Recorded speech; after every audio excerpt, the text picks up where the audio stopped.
All that happened on lap 2. And What? now, under caution, Juan Pablo Montoya has crashed and gone aflame. Holy cow, what happened? We just got a report that he was complaining about a bad vibration in every gear. No, Larry, he just slammed hit the into jet dryer. I think he slammed into the jet dryer. They're trying to clear debris off the racetrack, and the car brakes, won't steer, and he slides up the track and into the back of that surplus helicopter jet engine on a trailer used to dry the racetrack. Mike, I saw sparks coming out from the car as if it had a tire down or something. What an incredible turn of events. I've never in my life. Oh my gosh. And all that spilled jet fuel found something hot to ignite it. Safety workers quickly on the scene. And this is a bizarre twist to this Daytona 500. Down in turn number 3.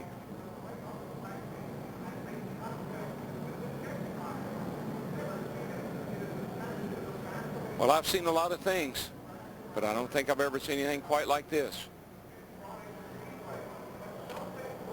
That fuel is just running right down. That thing's full of fuel. They keep them full all the time. I just wonder what it's going to do to the racetrack. Well, here comes the fire crew. You see the red truck bottom of the screen. They've got to get that out because that fire could damage the racing surface. That's what I was thinking. I mean, you got fuel. It's on fire. It could eat that asphalt right up. It is commonplace for track safety, rescue, track drying vehicles to circulate the track under a caution flag.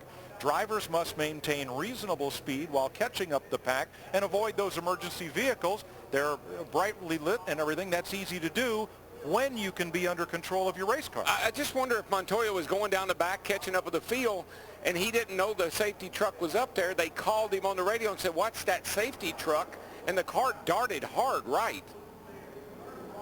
Something had to happen. I saw sparks underneath. The car broke, and I don't believe he had steering control. I don't either. I mean, when the car went up the track. When you see the sparks come out from the car, it just looks like it had a flat tire or something happened to it. I don't know how many gallons of jet fuel that thing holds, but I guarantee you it's got several gallons in it. Several, probably 100. Track personnel exited that cleanup truck very quickly after the collision and walked away. That's got to be eating the track up. I just wonder what it's going to do to it, Larry. Yeah, that fire's been burning for quite a while now. And let's reiterate, Juan Pablo Montoya climbed from his car and walked quickly away. The car destroyed.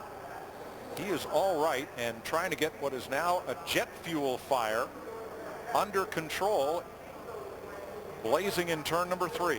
But Darrell, I keep going back. We just had gotten a report.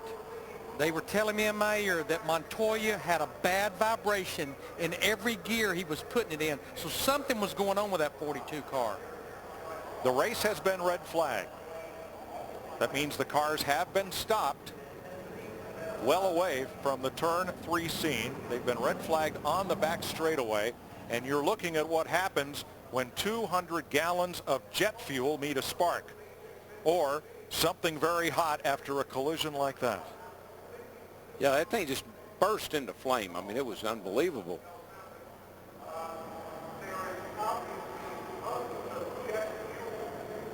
Still trying to get it under control. And you know, I would say maybe they could drive it down off the track, but if you look, the driver's door is caved in. I don't think you can even get in the vehicle if you were brave enough to try it. Now, we've just had pit stops. Everyone from 5th place on back has stopped.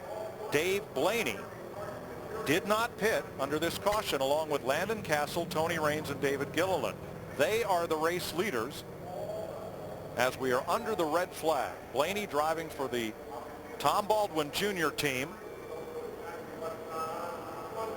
Castle with a brand new ride, and Raines, who just got a ride a few weeks ago into the Daytona 500 with teammate the Gilliland at Front Row Motorsports. They are the race leaders under this red flag for a bizarre incident entering turn number 3. When Indy 500 and Monaco Grand Prix winner Juan Pablo Montoya went down the back straightaway, something on the car broke from the sparks underneath, lost control of the steering, and slid up into the trailer that held that jet helicopter engine, which was blowing debris off the racetrack while we were under caution. Yeah, as far as the drivers that pitted, Matt Kenseth in the 17, who had been leading, he won the battle off pit road. That car is destroyed. Look at Montoya's car. More fire trucks going to the scene. Now that's the front of the race car. It hit the trailer, which went up in the air, and the race car pretty much submarined underneath it. It's the most bizarre thing I've ever seen. Watch Montoya's car on this replay as we try to discern what may have broken. We're under caution. Here he comes back here. You can see him coming. Jet dryer's up high. He sees the safety truck flashing its lights. Sparks fly, and around he goes.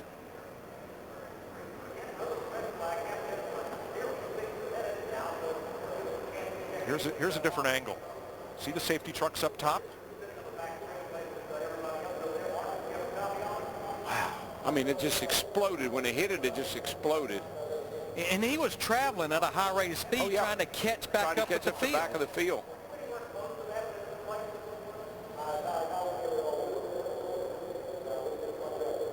Montoya climbs away, and the driver of the safety truck was helped from his vehicle, walked down the banking and away. We have some audio from Juan Pablo Montoya. Yeah, something massively broken. Yes, with the transmission or something. If I try to accelerate, it just starts vibrating out of control every gear. Look at the rear of the car. Hey, we just broke and hit the safety truck. You alright? You alright? This guy's trying to get out of the car. He might be on fire. He's out of the car.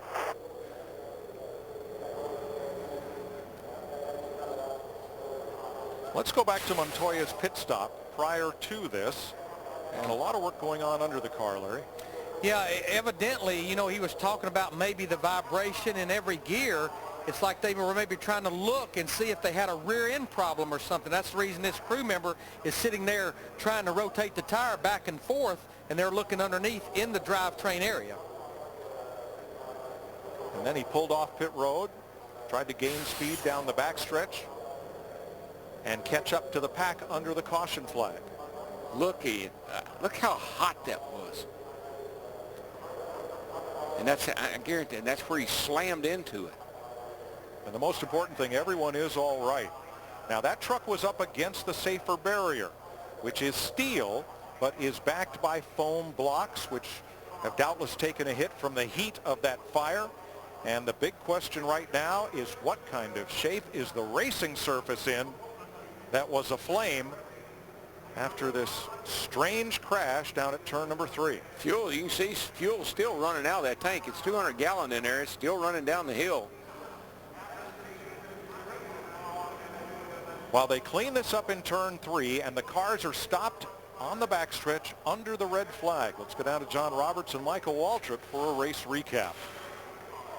Mike, thanks a lot. Back in the Hollywood Hotel. Mike, I guess would you ever say you've seen everything on a racetrack? No, don't Something ever. like this happens. You can't imagine that something just coincidentally, his car would break right when he was by those jet dryers. Such a sad scene. Glad to see the safety worker got away and Juan walked away as well, but tragedy. Man, well, let's take you back in time and get a race recap right now. Take you back to earlier in the race when things got pretty heated early on the racetrack as well. Mikey, here Elliott Sadler gets in the back of Jimmy Johnson, and then behind him collected a lot of cars. Ford really got that damage. We weren't even warmed up real good yet, John. We've been sitting around for a day waiting to race, and you can see there just a little too close of a push there from Elliott to Jimmy Johnson. It winds up in the wrong direction. Look at the aggressive driving by Denny Hamlin. Mikey, you've said all night long you like the way he's pushing it. Yeah, he's got a car that's fast, and he's not afraid to push. He's the only guy that we've seen take chance after chance. He wants to be in the front. It's the only place he's happy, and he's doing whatever he has to get there. He's got a new crew chief, Darian Grubb, who has actually won one of these with Jimmy Johnson before. More bad news for Hendrick Motorsports as Jeff Gordon's car blows up. A couple of your heavy stars, Jeff Gordon and Jimmy Johnson, out of the race in the biggest race of the year, the Daytona 500. Watch this impact, John. Unbelievable to see that the safety vehicles are out on the racetrack. Juan Pablo Montoya has something break in the car. He loses control, and a huge fire breaks out afterwards. Very scary incident, but glad to say that Juan Pablo is okay, and we hope the driver of the safety truck is okay. He was helped out of that thing, but look at the damage on Juan Pablo's car. Wow, under caution. You know, he was trying to get caught back up to the pack, and whatever was wrong with that car making it vibrate finally broke, and when it did, it sent him out of control. Look at this leaderboard we've got. Dave Blaney, Landon Castle, Tony Raines, David Gilliland, and Matt Kenseth, the former 500 winner and former champion, is in 5th place. Now, here's the dilemma. We don't know what this has done to the racetrack. There was a lot of heat on the racetrack. This is a brand new surface, very well put together surface. Some $10 million went into this thing actually more than that. But so we have to see what's going on with the racing surface, and that could be very interesting to see. Yeah, the track could be tore up, and that's big because there could be rain coming too. And if I'm Tommy Baldwin and Dave Blaney and those guys down there, I'm thinking, oh me, Bring on the rain. I'm sitting on something big here, baby. Absolutely, they could. One of those teams that came down had to race their way into the 500. They did exactly that. Dave Blaney did. And now let's take a look at the weather map to see what we're looking at in terms of rain. We're the red dot. And this is Central Florida, so rain does tend to break up and move around. They always say about Central Florida, if you don't like the weather, stick around for a while. It'll change. We've dodged raindrops all night long. Well, you could see it looked like for sure we were going to have a rain shower hit us, but then it dissipated as it got closer to the Daytona area. So hopefully we can get this track fixed up and go back to racing because, like Darrell said, the storm's brewing, not the weather. These guys on the racetrack, they're starting to really push it hard. They're going to take so many chances in the last laps of this race. It's going to be fun to watch. There are a lot of hungry drivers out there. For more, let's send it back up to the booth with Mike Joy. Mike? Tommy Baldwin, who owns Dave Blaney's car, is a contrary. Whatever everybody else does, he's going to do something different. In 2002, in the 500, he short-pitted Ward Burton, stopped before he needed fuel and tires. When the checkered flag waved, there was his driver in victory lane. Can he and Ryan Pemberton and Dave Blaney do it again? This place has become almost notorious for people winning a race that have never won a race before. I mean, we've had 2 already this week in the Truck Series and in the Nationwide Cars on Saturday, and here we are with 4 guys at the front of the field that have never won a race. We may be setting up for something really special here tonight. And Blaney's a winner. He's no back of the packer. He's been a World of Outlaws champion, and when called on to race that way into the 500, he got it done and now finds himself in the lead. Yeah, those 4 drivers hope that green blob get bigger and bigger and bigger. But should we get back racing, and we're comfortable and confident we will, 4 drivers that I'm watching, 3 of them, they've won the 500 in the last 4 or 5 years. Matt Kenseth, he's been so strong the entire speed weeks. Kevin Harvick, our 2007 winner, making a little noise. McMurray won it a couple years ago. He's up there now. But there's always Dale Earnhardt Jr. I don't think he has shown his complete hand just yet. Well, let's have a look at the leaderboard. With Dave Blaney out front, you're looking at Dale Earnhardt Jr., Landon Castle, Tony Raines, David Gilliland. Unheralded drivers who did not pit under that last caution. And then there's Matt Kenseth, one of those fast forwards. Earnhardt trying to break that 0 for 129 winless string. Casey Mears we've spoke of. Nice to see the Mears gang up near the front. Kevin Harvick inching his way to the front. Well, 40 laps to go. He may get there. Jamie McMurray's a past winner of this race. And Greg Biffle, who's been fast all week long. Joey Logano has been in position to be out front. Jeff Burton's led a bunch of laps. Mark Martin trying to win it for the first time. Brad Keselowski, he's won on restrictor plate tracks. Paul Menard, last year's Indy winner. Denny Hamlin's led the most laps. Carl Edwards started from the pole. Martin Truex is $200,000 richer. Ryan Smith's overcome trouble, and we've not seen the last of Regan Smith. Almost every one of those drivers in the top 20 or so, they have shown at some point in the night that they can get to the front and run up front. 29 drivers are on the lead lap and still in a position to challenge for the Daytona 500. Now Montoya is out. Several cars have had trouble tonight and are laps down. Some, like Joe Nemechek, have been in and out of the garage. Back in the race, also Micah McDowell. Jimmy Johnson, 5-time champion, out.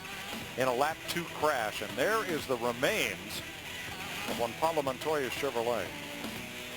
Everybody okay? And once again, it is commonplace for those emergency vehicles to be on track during a caution flag.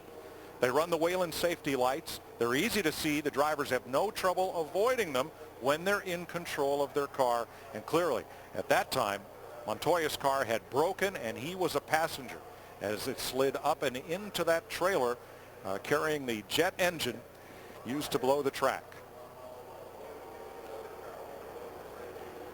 Now, both Montoya and the driver of that truck are being checked out in the infield care center. We did see both walk away, the truck driver with assistance, and Montoya walked to the ambulance and took the mandatory ride for a checkup. The new surfaces that have been put on these racetracks over the last few years, they're a lot different mix than what we were accustomed to back in the day. They got a lot more polymers and a lot more different stuff in them than what, other than sand and stone, rocks and all that stuff. So I'm not sure how it's going to affect this. Only similar incident I can recall was in the late 1990s, I believe, at the Detroit Grand Prix, which was a street circuit. Mario Andretti came around a blind corner and nosed into the back of one of the safety trucks that was doing some cleanup work and ended up out of the race, but certainly nothing like this. Red flag with 40 laps to go in the Daytona 500. And they're still cleaning up from that bizarre accident in turn number 3. We'll be back to Daytona International Speedway live on Fox. Daytona 500 aerial coverage is brought to you by DirecTV. Only DirecTV gives you dedicated driver channels so you never miss a second of your driver's race. Call 1-800-DirecTV. We are under the red flag still at Daytona. You're looking at the turn 3 banking, 31 degrees steep. And you see this big forklift loading type machine that is going to be used to remove the safety truck from the turn 3 banking. The reason being, the tires are flat from the fire. They don't want to do any further damage to the race surface by removing that vehicle, trying to drive it down the banking. We're under the red flag. 4 cars that did not pit are at the front of the Daytona 500, including the leader, the car owned by the man who's up on the spotter stand with Jeff Hammond. Mike, I am up here with Tommy Baldwin, owner of the 36 car leading the race right now. I know some moment ago you were looking at the jerk cam trying to see how much damage was done over there and what they were doing. Currently, they're trying to lift that truck up rather than dig it into the asphalt because both tires are obviously burnt off of it, Tommy. Get it off the racetrack. What's your driver saying? You're in a pretty good position right now. Yeah, I mean, thank goodness Juan's okay and the safety workers are all right. But, I hope we get the race, back going. It's been a long week, a lot of issues, a lot of wrecks, a lot of stuff. But, I just told Roger Penske, I said, we've lost a lot of races, but I'm sure I didn't win one ever like this. But, the 36 Chevrolet, Ali Bargain Outlet car has been awesome all day. We've just been hanging out, just trying to stay out of trouble. And we decided at the last minute to stay out, try to lead a lap for a point, and stay out till 1 to go, and then come in top off so we're good for our green-white checkers. And unfortunately, something happened to Juan's car there in turn 3, but we'll see what happens. But right now, do you feel like if it does go back green, you say you're going to come back down pit road, but can you get back up there and possibly put yourself back in position to wind up winning this thing? Yeah, I think we can. I mean, we've been strong all week long and just been trying to stay out of trouble. We got a little race team here, and we're just trying to stay out of trouble, and hopefully we get a good finish at the end of the day. Trying to stay out of trouble. We've been talking about it. To win it, you got to be around at the end. Thanks, Jeff. Recalled a race early in the 1980s at Richmond Fairgrounds Raceway on the half-mile. Cale Yarborough driving the Holly Farms car for Junior Johnson, spun off the front straightaway and spun into the front bumper of the fire truck. Didn't do any damage, but I was in the track office when the police officer came to file the report, and he asked Kenneth Campbell, "What's the license number of that vehicle?" Kenneth looked around at the rest of us in the room and said, 11. No charges were filed. Down the banking gingerly, trying not to drag and do too much damage to the surface. Now that's the trailer, not the truck, that's digging in a little bit there. NASCAR has officials on the scene. You see them in the white and black outfits that are going to analyze, see if there's any damage to the surface. Juan Pablo Montoya has been released from the care center. The driver of the track drying truck has been taken to Halifax Medical Center for further observation.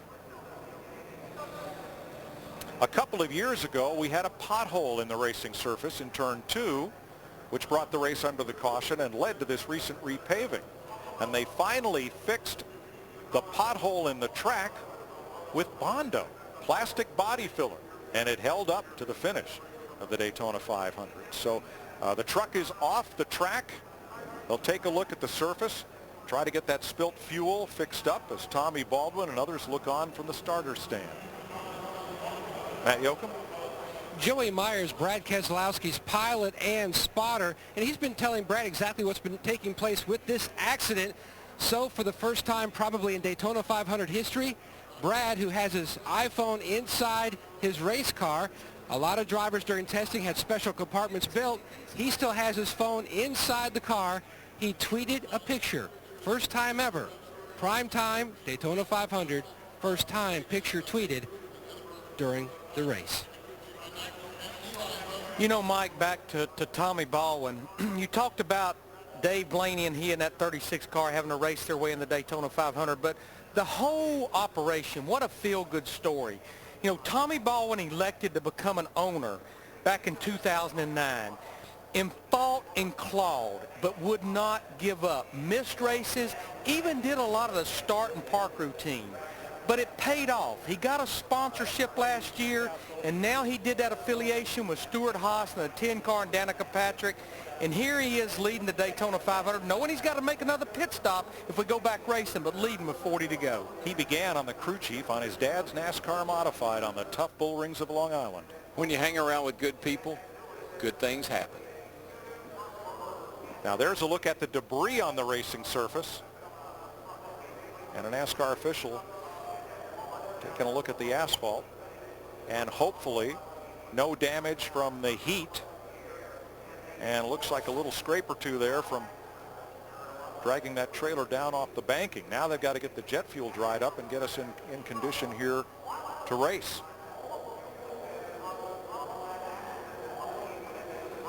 I've pretty much, guys, I've seen it all now. I've never, this is the most bizarre thing I think I've ever seen. But Mike, you're right. That's going to be the biggest challenge is just getting that jet fuel cleaned up.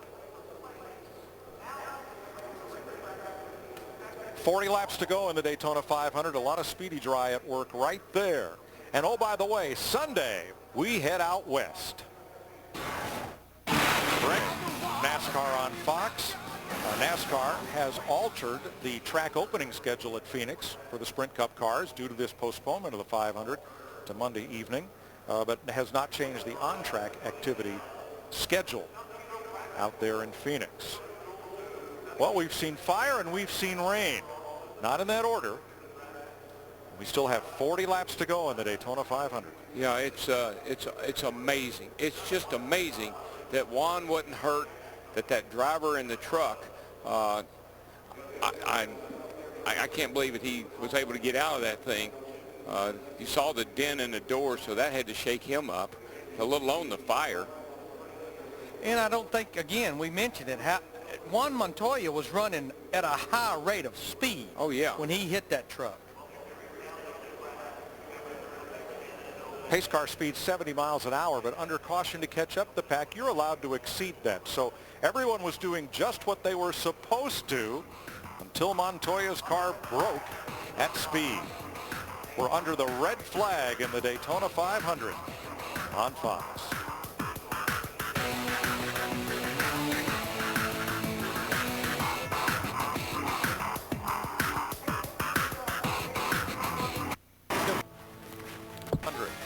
As that burned up safety vehicle has been brought down off the turn 3 banking, but still must be removed from the racetrack, and we get spilled fluids cleaned up. Let's find out what happened as Juan Pablo Montoya is out of the care center and with Steve Burns. Yeah, thanks, Mike. Juan, we heard you say in your radio transmission that you felt a vibration. What in the heck happened? But I told him I left the pits after the pit stop and I felt really weird vibration. We were with the pack, and every time I got on the gas vibrated. So I came back in, they checked all the rear end, they said it was okay. And I got into the back straight, and we were going fourth gear, but we're not even going that fast. And every time I got on the gas, the rear was, like, I could feel the rear really squeezing, and I got on the brakes, travel up. And while I was telling the spotter to have a look how the rear was moving, the car just turned right. Juan, I also asked you, you talked to the gentleman who was in the jet dryer. He was in the ambulance with you as well, right? Yeah, he was okay. You know, he just looks pretty scared, put it that way. All right, thanks. We're so glad you're all right. Yeah, you know, to be honest with you, it's tough. You know, we're running a really smart race. You know, everybody in the target shape really did a good job today, and just move on to finish. All right, thank you, Juan. Thank you. Everyone was doing what they were supposed to. Montoya was down against the yellow line down on the apron, had a clear view of the safety truck way up near the wall, and a very commonplace occurrence during these yellow flags. But then Montoya's car broke, slid up the track, and into that safety vehicle. Well, it's over in the third turn. The spotters are right above us. So, I mean, they have a great view. I know that Juan knew the safety trucks were there. This would not happen if something hadn't happened to the race car. We saw the car make an abrupt right-hand turn. You can see all the drivers out. Dale Jr. there is talking to Matt Kentz, I think that is. So the guys are all kind of... Well, Darrell, how about this? They passed a new rule that you can't talk to the other drivers during the race from your car radio. So I guess you got to get out and have a conversation. Well, that doesn't happen very often, but yeah, I guess there's no rule against that. I'm sure they're like us. What the heck happened? Yeah. And what will happen next? Krista. Of course, Dave Blaney wondering that same thing. How's this for how our world has changed? Dave Blaney not on Twitter, the team joking he needs to get on it. Well, he might need to get on it after this race. He is now trending worldwide. Dave Blaney, the 5th highest Twitter topic as we speak. TBR Racing is on Twitter. Dave Blaney is not.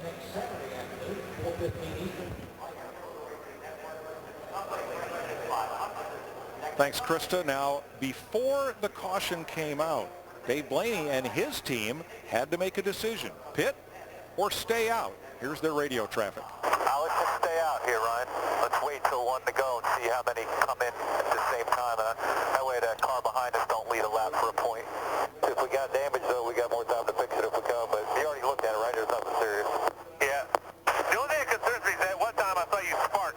You did something and it sparked right there under caution, so I didn't know if you slammed on the brakes right there or something like that. As of right now, it should be good. Dave Blaney and his crew chief Ryan Pemberton. Well, and I'm sure one thing that led to that decision also was the fact that watching the weather radar, you know, we feel like we're going to be okay weather-wise, but certainly there was some weather in the area.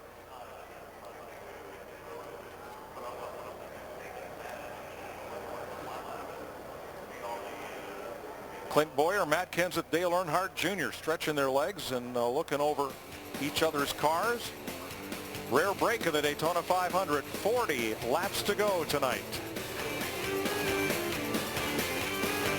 Break up. They tried patching the hole. These cars dug it right back up. They went to hot patch asphalt.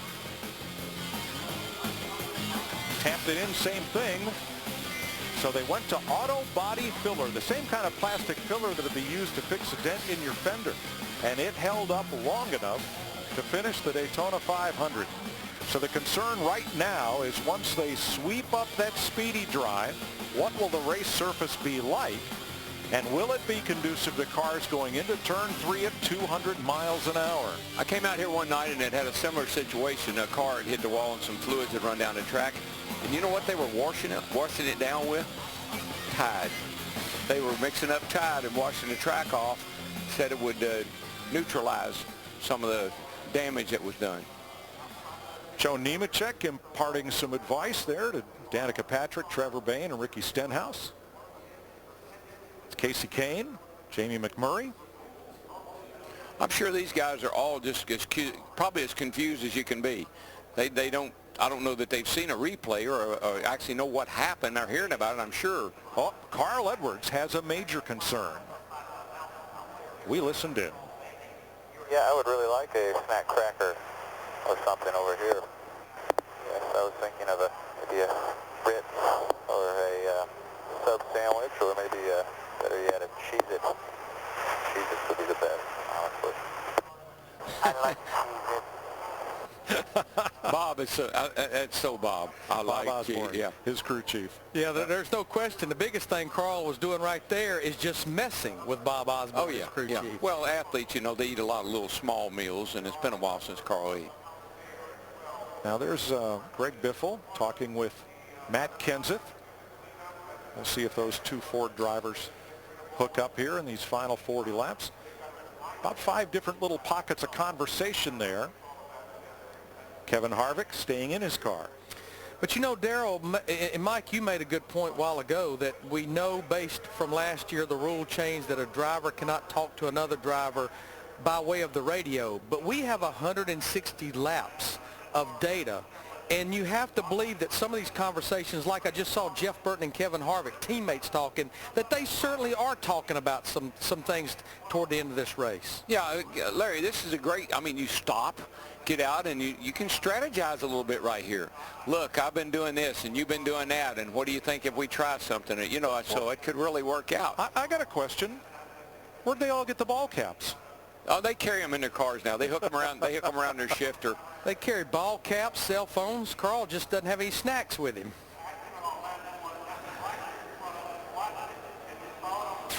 Let's go back and have a look at what happened here. Under caution coming out of the pits, Juan Pablo Montoya, thinking that he had a problem. He's down against the yellow line. The track trucks are working the top of the surface, blowing off debris. Montoya's car brakes and slides up into the trailer, carrying that jet engine and its tank of jet fuel. It looked like something on Juan's car, probably the transmission or something just locked up in that car, and it caused it to take a hard right. And wouldn't you know, that safety truck would be right there.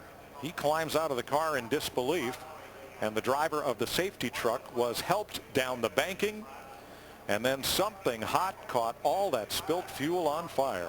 Well, we made the note, probably close to 200 gallons of jet fuel. Jeff Hammond?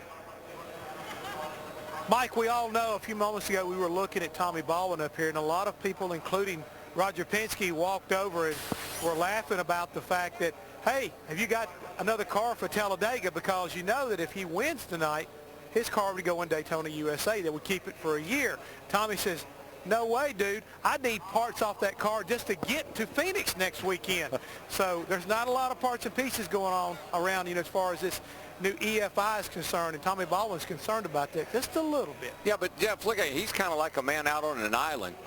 Roger Penske and all of them are over there. They're chatting, and Tommy is sitting there. What do you think he's, what's going through his mind right now? Now, the third man on the right there is the captain, Roger Penske, who just turned 75 and has the energy of a 35-year-old. And his passion, ever since he was a teenager, has been racing. He was a champion driver himself, made the cover of Sports Illustrated in the early 1960s, got out of the driver's seat, formed an empire, saved the city of Detroit, many people say. There's folks that want to run him for high political office. He's too busy on weekends, though, having fun with his Indy cars and his stock car team. But you know what? If I were an owner, or even sometimes I've even thought about crew chiefs, need to be up high where you can see the whole track.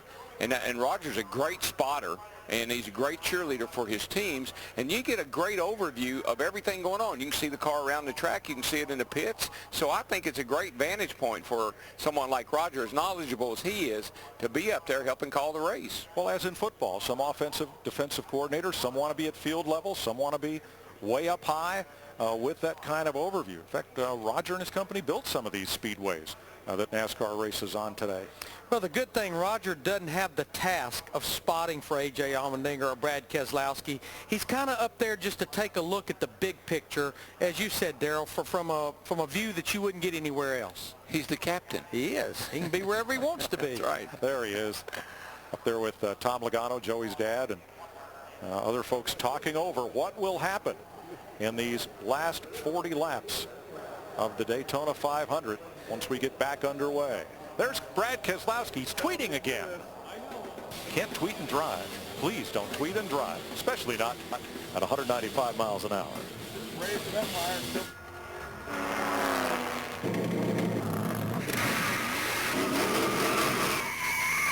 Whoa! Dad, where'd you get that? Oh, you won't believe what just happened. Don't tell me you got the last Diet Dew. Yeah. I love the taste of Diet Dew. What do you want for it? Deal. Diet Mountain Dew. Yeah, it tastes that good. Hey, Hotshot. Meter's running.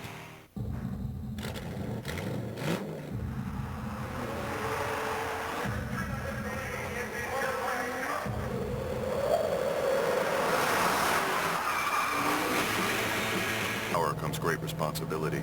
Well, when you own a Durango, you'll have tons of power, enough to tow up to 7,400 pounds. So owning a Durango means you now have the responsibility to go dirt biking, ATVing, motorcycling, boating, jet skiing, and show a Ford Explorer a thing or two about what it means to have best-in-class towing. The SUV is back.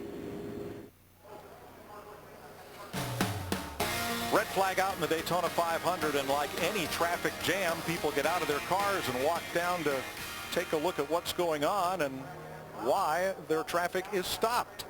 At turn 3, they continue to clean up the turn 3 banking, where Juan Montoya impacted a safety truck after his car broke and put us under the red flag with 40 laps to go in the Daytona 500. Oh, there's the fun police, NASCAR official Buster Otten telling the drivers, come on back to your cars. We're going to go down to John Roberts and Michael Waltrip. Mike, thanks a lot. You think those guys could get a ride around the racetrack with as much influence as they have? You know, back in 2011, Danica Patrick was the most searched for sports figure on Yahoo, and so therefore there were a lot of eyes on her as she made her Sprint Cup debut. And Mikey, she's had a heck of a week, starting all the way back with the dual races. She was running very well towards the back of the pack at the end of duel number 1, and that happened. But she had been really competitive all race long, John, running toward the front. A couple of cars got together, knocked her out of the way, and this was just a push into the corner in the nationwide race. Neither one of these two accidents were her problem, and then I'll be darned, on the second lap of the Daytona 500, the whole world crashes in front of her. So it couldn't have gone any worse for her, but she's got to keep her head up because she hasn't done anything wrong. None of these accidents were her fault. She just got to stay focused and get ready and go again. So even though Danica isn't running for points in the Sprint Cup Series, that car is running for points. So the idea for Greg Zipadelli and company was to get that car fixed and to get them back out on the racetrack so Danica can get as much experience as she can, and also the team could pick up some points. So it wasn't all in vain. Well, no, when she gets in the pack, she's learning every time she's out there. So they got the car fixed, got her on the road. She's able to mix it up, understand what the draft does, where to move around, how to make moves, and get toward the front of the pack. So a couple of things. They're getting some points, which they really need, but she's getting laps, which she loves and she desperately needs. Well, although this is one of the most unique things we've ever seen at a racetrack with the safety truck catching on fire, certainly drivers have been in this situation before, Mikey, with a red flag. Of course, they have to get out of their rhythm, get out of their race car. What do you see happening once we go back green? I just love those guys walking down toward turn 3. They're like, I got to see what's happening. Is that track gravel? Is this race over? Are we going to be able to keep going? You saw what happened after the delay of a day. On lap 2, we have a crash. Now these guys are intense. They're right up on the edge when it's going to be 3 wide and going for the checker, and all of a sudden the track's messed up. So if they do go back green flag racing, it's going to be wild, I can promise you. Well, Mike Joy, $20 million went into paving this thing. We hope the damage isn't too bad. I guess we'll find out in a matter of moments. Shortly, we saw Buster Otten and one of the senior NASCAR officials, Brett Bodine, down there on the scene helping to coordinate the track cleanup. Larry's just been down to talk with the NASCAR officials in the control tower. What are they looking at? Yeah, I mean, the first thing they have to do is get it cleaned off before they can even determine if there's any damage whatsoever to the racetrack. And to Darrell's point, believe it or not, they're going to use soap detergent to clean it because it almost gets like ice when you have diesel fuel. So that's the first order of business. Clean it, and then they'll be able to tell if there's any true damage there. Yeah, I mean, they went through an extensive study after the pothole. What do we do if that ever comes up again? And before they paved this track and after they paved this track, they said, how do you repair this thing for exactly situations like that? So they're not shooting in the dark. I mean, they got a good idea what they need to do, and they'll be able to analyze that situation and make the right call, and hopefully we'll get back to racing. All right, we'll get an update from NASCAR shortly. One of the great things about this type of fire is that most of the flame, most of what you see burning is not the liquid fuel, but it's the fuel vapor, which hopefully above the asphalt, hopefully has not done any real damage to the racing surface. Well, it looks pretty good just from what I can see from here. I mean, it's certainly not all buckled up or crumbled up, or you don't see any really gouges in it or anything, so that's encouraging. A 48-minute delay and a combination of what we believe was off-road diesel fuel for the truck and then jet fuel for the dryer down there in turn number 3. It was so, look how intense that is.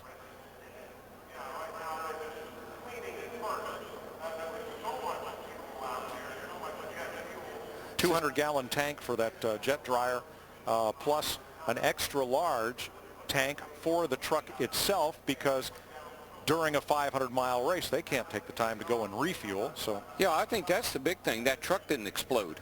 You know, that diesel fuel, it burnt running down the track and burning off, but the great thing was the truck didn't explode.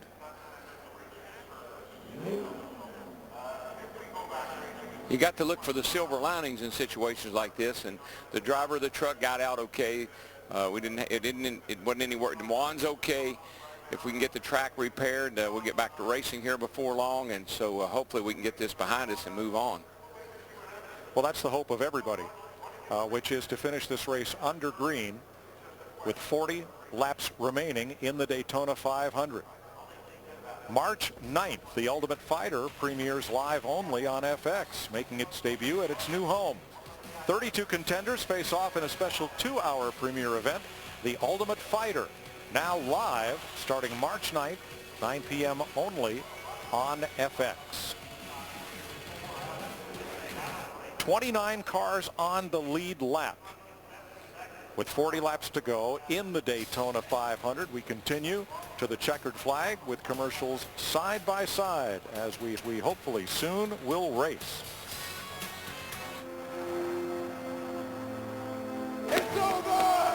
Prohibition is over!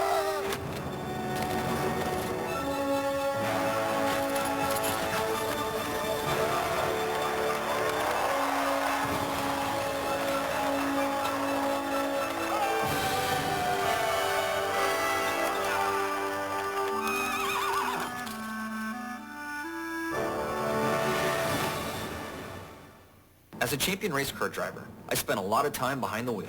I'm Jimmy Johnson, and I like to move fast. That's why I got a Husqvarna Fast Tractor at Lowe's. It's the fastest riding mower in its class. And like all Husqvarna equipment, the Fast Tractor is built to be more powerful, durable, and efficient, so I can get off my lawn sooner and move on with my day. You cannot rush good barbecue. At my own speed. Look for the Fast Tractor and other Husqvarna products, available exclusively at Lowe's.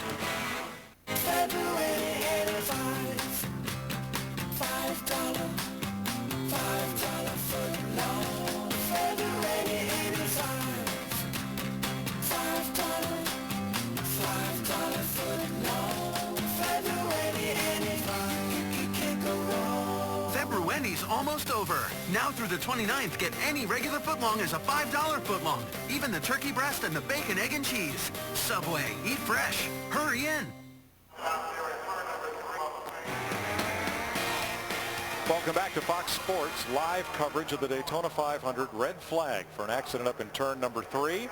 A little throwback action, and boy, give a shout out to these hardy race fans who braved the rain yesterday all day long, trying to get this race underway. Today, NASCAR made the decision not to keep the fans all day here in the rain, but move the race to 7 p.m. tonight.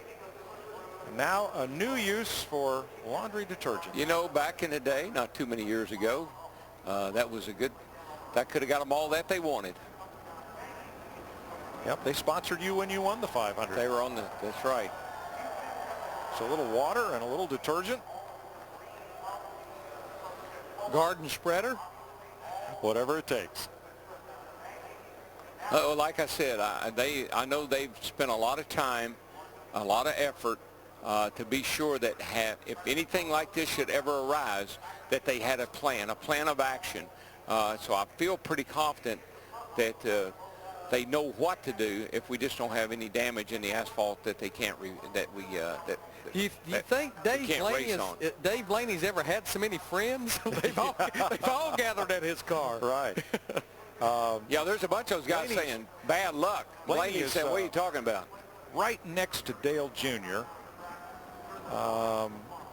We'll point him out to you in a little bit there, but you're right. He's got a big crowd right around his car. Okay, there is Blaney right there.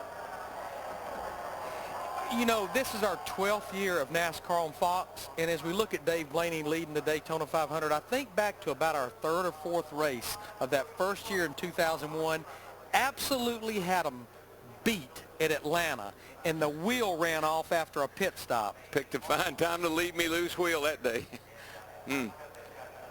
Now they're watering down that fuel spill, and then we'll add some of that detergent to it. Try to sweep it away. Because if you leave the fuel there, then you've got an incredibly slippery surface for cars entering that banking at high speed. Yeah. Can't do that. And, you know, back to Dave Blaney, going back to the 500 a year ago, he was actually in a position late in the race. I'm talking less than 15 laps to go to possibly win this thing a year ago, and got spun out down there in turn 3 and 4. Think about Talladega. I mean, he was right there. And a matter of fact, we thought that day probably sewed up him getting a big sponsor for the rest of the year. They kept that team in business. So, yeah, that team they've shown a lot of speed on these restrictor plate tracks. Bit of scrub-a-dub-dub there to try to get the track back into a raceable condition here in Daytona. What a week it's been.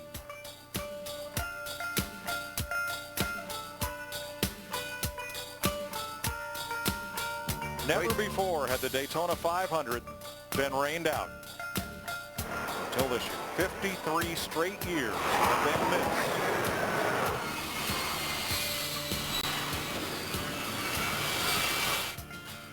Mike, you said we've seen fire, we've seen rain. We've seen all in one weekend down here. It's been... And too much of either. Been crazy.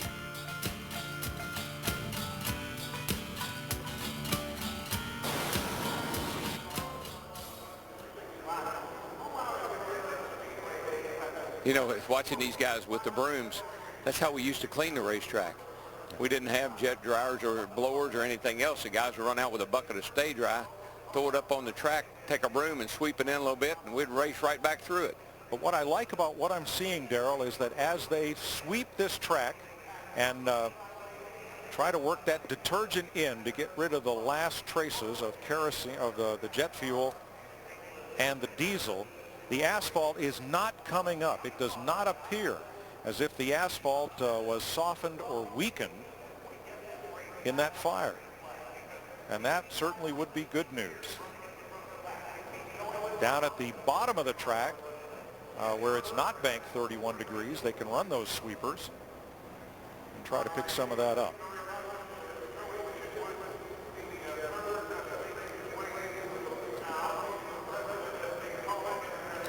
So cleanup continues under this red flag that approaches an hour. The Juan Pablo Montoya's incident with the safety truck up there in the corner. We're joined by NASCAR President Mike Helton up here in the booth, and what really must be just one of the strangest days in this sport's history. We had the rain out. We got to where we could run this race at 7 o'clock, and now a very strange incident, which really was nobody's fault. Everyone was doing what they were supposed to be doing and were where they were supposed to be. But, Mike, give us a little insight into the cleanup and the concerns that are going on at this point. Yeah, well, obviously, as you watch this unfold, as you watched it, the biggest concern was the condition of the asphalt underneath the flames, underneath the truck, after we were comfortable with the fact that the driver of the race car and the driver of the jet dryer were in pretty good shape. So it's a function of that being able to sustain the next 40 laps and hold up, and the integrity of it be good enough and safe enough for the drivers to go the last 40 laps. So during the cleanup, it took a while to get that done, obviously, and after the assessment of it, we do believe that the process that's going on right now is cleaning the surface, and it doesn't appear that anything has to be done to the surface, that it will be able to hold up, and so hopefully in less than 30 minutes we'll be back to racing. So you don't anticipate having to do any patching as we saw here a couple of years ago for a completely unrelated cause? Now, there's a couple of gouges back there, but it's not uncommon to have gouges in a race surface, and if there's not a complete cycle through the gouge, then we know from experience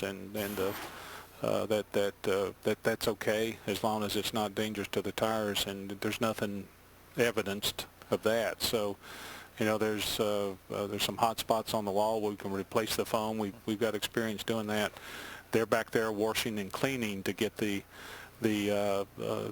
jet fuel and the diesel fuel from the vehicle cleaned off the track so it won't be slick, won't damage the track anymore during the evening. And, oh, by the way, wouldn't be a hazard in case a spark or something got on it to ignite it over again. Mike, I know that when we had the pothole down here a couple of years ago and this new surface was put down, I know y'all went through extensive research and for exactly situations like this. You didn't ever want to have that pothole situation arise again, and I know y'all have done a lot of studying, a lot of research with this asphalt, so it looks like these guys know exactly what to do to correct this problem.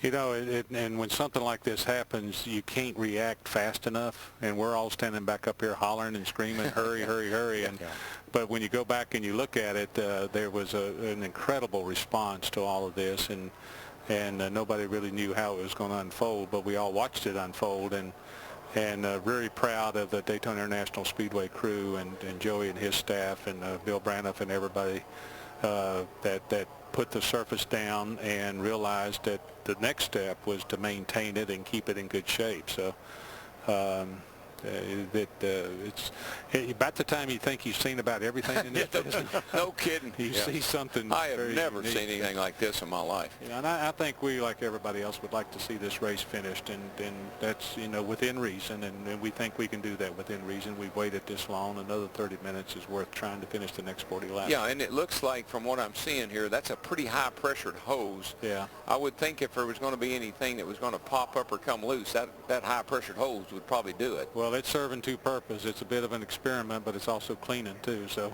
you know, hopefully you're right. And Bill is a smart guy. He's worked on Phoenix. He's worked Talladega. He's worked here in Daytona putting asphalt down, and so he's learned from some pretty smart guys from the past. Bob Harrington from Michigan, that put a racetrack together the night before we had to race on the next day. No kidding.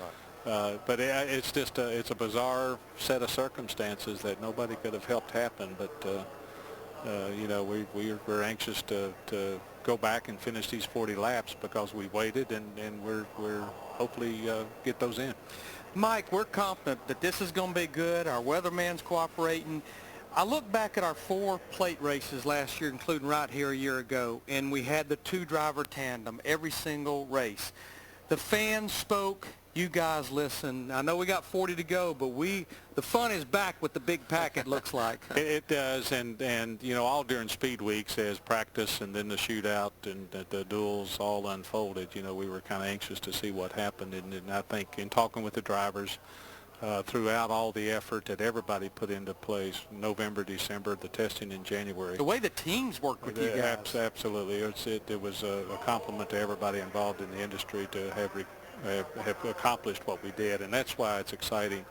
You know, it would have been okay this time yesterday to have been celebrating the champion for a few hours, but that didn't work out, so hopefully we get to do that tonight and see. And you know, we got 40 to go. The last 4 ought to get real entertaining when it comes. So I'm not sure that there's not going to be any tandem racing. I think there probably will at the end, but I think I think for the most part we're very pleased with the performance. Well, I know, Mike, on my behalf, and I've been in the sport a long time, I've never seen a more comprehensive effort by you guys working with the teams and everybody on the same page. Nobody was pulling against you. You know, everybody was working together, and it produced great racing.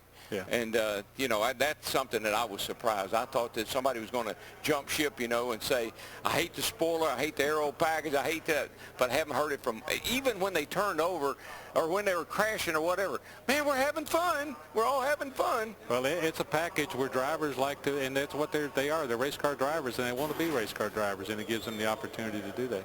All right. Thanks very much, Mike Helton, Thanks, NASCAR president. There is Dave Blaney, the race leader. Matt Yoakum's there. Mike, we could almost start taking a roll call. All the drivers have congregated up with Dave Blaney's number 36. First, Dave, what a call by your team. Yeah. Really, I think we were planning on making, you know, big changes to the car. The right front's busted up a little bit, so we knew we were going to take time to do that and probably start at the back of the pack anyway. So, like, well, you know, we'll lead a lap and look where we're sitting. If we get this race back going, in which NASCAR intends to, do you feel like the damage is going to be too significant to be still competitive up at the front? Well, no, it's been like that since lap 50. I can still hang in the pack just fine. It's, yeah, it doesn't handle quite as good, so when it comes right down to it, it's going to hurt me, but it's not killing us. We're still in the race with it, so yeah, we'll be fine. All right. As we look at Dave's damage up in the front of the race car, remember back when Dale Earnhardt Jr. at Talladega a few years ago, they pitted the car 13 times and had damage which was similar to that. As we move farther along down the line, the master Twitter person back on the backstretch, what was the latest thing? Were you able to get close enough to see before NASCAR made you guys come back to see what the racetrack looked like? No, not really, but I've seen a lot of cool pictures on my phone that nobody else has a phone, so they should get one so they know what's going on. So they keep making fun of me for it, but I'm having a good time, and it's great to talk to the fans. Thanks for following me on at Keselowski. It's been a blast. Trying to fill a little bit of time, but we're going to get this fixed. We're going to get back on the track, and hopefully we can get to Miller Lite Dodge in Victory Lane. Have you ever seen anything as bizarre as what you've seen this weekend here at Daytona? Well, one thing about racing, when you think you've seen it all, it finds a way to show you something you never thought you'd see, and that's the case today in the Daytona 500. All right, how would you rate the drafting and the competition so far of what you've seen, because it has been a crazy night? It has been crazy, but I think it's going to get a lot crazier here over the next 30-some laps. What do we got, like 38 laps, 40 laps left? It's going to get really crazy and wild. Does it do anything for drivers to have a stop like this? You know, you're in your seat, you feel comfortable, and then you get out and your routine is upset. Yeah, absolutely. There's a little bit there, but, you know, we've had some time. We've been here all week. Right now, this is like the Daytona that never ends for most of us, and we're ready to finish it up. So that just puts even more pressure on you to win it. You know, the longer you're here, the more the pressure just accumulates on you. And, you know, I think that's good and bad. So, you know, hopefully we can take advantage of it. All right, thanks, Brett. Thank you. Steve? Well, Matt, my crew came out here to the backstretch in Turn 3 as soon as we got done talking to Juan Pablo Montoya. Pretty amazing effort out here, to tell you the truth. Pallet after pallet of this oil absorbent, or what we call speedy dry, has been put down on the racetrack. I've counted about 35 emergency vehicles, between 10 and 12 different track workers with push brooms. After this went down, a different white absorbent material was put down before they started the pressurized hose. And also, when we first got here, the smell of jet fuel was really pungent, thick in the air. And right now, you can't smell that jet fuel smell at all. So they're making a lot of progress out here. Thank you, Steve. We're in the rinse cycle now. And sorry, there's nothing funny about what happened up there in turn number 3 as Juan Montoya's car broke, slid up the track under caution, and impacted a safety vehicle that was towing a jet dryer. NASCAR officials have just come in and told us that the driver of the jet dryer truck has been treated and released, and he is okay. Let's go back out to driver alley there in the back straightaway, and Matt. And catching up with more drivers, I just passed along your information that the jet dryer driver was checked out and released. So Dale Earnhardt Jr., unique situation. You have a chance to talk to the other drivers about the different moves so far during the race and the type of racing you guys have experienced so far. Kind of fun and different. Yeah, we ain't talked racing much. I'm glad to hear everybody's okay. It looked like a pretty nasty deal over there, and just glad it wasn't any more serious than it was. But yeah, we just all been talking about everything but racing back here. What kind of conversations have you had? None for the television. So those are always the best. Yeah, those are the best. No, our car is good. We found our way, toward the front there right before that caution, and I feel like we're in good position for the rest of the race. We just need to hold his track position to have a shot at it. All right, good luck. Thank you. Move along to Jimmy McMurray. You're using your hands. You're talking about your car on the racetrack. You won this race 2 years ago. Where do you feel like you sit right now with a little bit less than 40 laps to go? Well, we were actually talking about how the 42 car hit the jet dryer is what I was using my hands for. But our car is actually good. Bass Pro Chevy is good. I left the pits too early right there, and so we had to come back in and top off. So we're going to be the last car on the lead lap, but there's still plenty of time left. I think that it's going to get very exciting, and I don't think the wrecks are over yet if we get to go back racing. So just try to avoid some of the wrecks and should be good. Do you remember the last time the Daytona 500 had a stoppage similar to this? Yeah, I won't lie. When I saw that there were holes in the track, I asked if they were asking for Bondo in the garage area. I thought that might be a good omen. All right. Mike? Thank you, Matt. Here's why we're under the red flag. We were working the 7th caution of the night for David Stremmy's blown engine when Paulo Montoya, down the backstretch, something broke, and he slid up into a safety vehicle that was carrying 200 gallons of jet fuel to run that track blower and diesel fuel in the truck. Montoya limped away. The driver of the truck was helped from his vehicle. He is okay, but the racetrack sustained a bit of damage from that fire, and they are getting the residue of the diesel fuel and the jet fuel cleaned off the racetrack so we can go back racing. Dave Blaney is the race leader. 29 cars on the lead lap and in position to have a chance to win the 500 as we work the red flag in this 7th caution flag of the night. 5-time champion Jimmy Johnson taken out in a crash on lap 2 with David Reagan. Robbie Gordon out of the race. Jeff Gordon, 3-time winner, a blown engine. Danica Patrick and Trevor Bayne, many laps down after being involved in that early incident. As we wait for track cleanup to be completed in turn number 3 and get these drivers back in their cars to try and win the Daytona 500 tonight on Fox.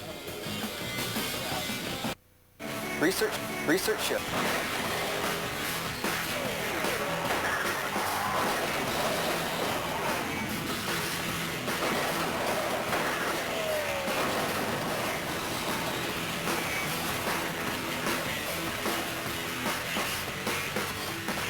An exciting and tumultuous speed week so far. Still 40 laps to go in the Daytona 500. Aerial coverage brought to you by DirecTV. Only DirecTV gives you dedicated driver channels, so you'll never miss a second of your driver's race. Call 1-800-DirecTV. As cleanup continues in turn 3, an update from NASCAR on the driver of the safety vehicle that was impacted by Montoya's car, Dwayne Barnes, who is a staff member of Michigan International Speedway. The update is that at Halifax Hospital, he is resting comfortably and being observed.